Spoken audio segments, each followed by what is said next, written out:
Nasa kote sa Maynila ang babaeng tumangay umano sa sasakyan ng kanyang nakadate.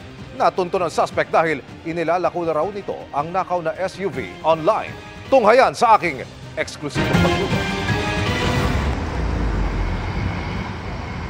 Sa area ng Pedro Hill sa Santa Ana, Maynila, nasabat na mga operatiba ng Task Force Limbas ng PNP Highway Patrol Group ang nakaw na sasakyang ito.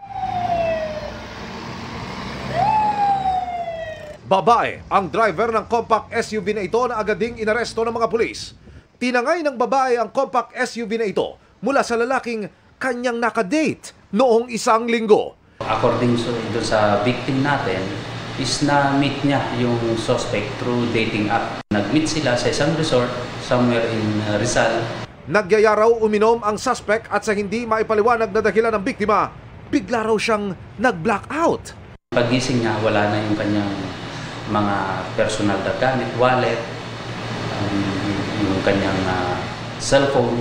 Kasamang nawala ang sasakyan ng biktima. Sabi po ng ating victim, itong last na victim niya is hindi siya naniniwala na ordinaryong alak yung iniinom niya.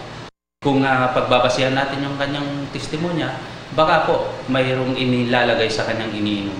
3 araw ang lumipas, nakita na ng biktimang ibinebenta online ang kanyang sasakyan. Yun pong conduction sticker is hindi po inalis. Yung sasakyan na halagang 1.3 million sa market is ibinebenta po niya ng 240,000. Dito na nakipag-coordinate ang biktima sa Task Force Limbas.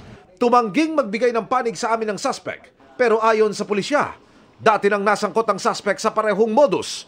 Sabi po niya is kailangan po niya ng pera dahil unang-una may pamilya siya, pero hindi naman po niya itinatanggi na involved din siya o nagsusugal siya. Based sa aming investigation, sa aming research, meron siyang same na modus na ginawa sa Maynila at saka isa po sa Parañaque. Paalala ng HPG. Pagbibili po ng sasakyan, lagi pong kumonsulta sa HPG o di kaya sa LTO, lalong-lalo na po kung ang presyo ng sasakyan ay hindi po akma sa kanyang modelo. Para sa GMA Integrated News, Emil Sumangil, Nakatutok, 24 Oras.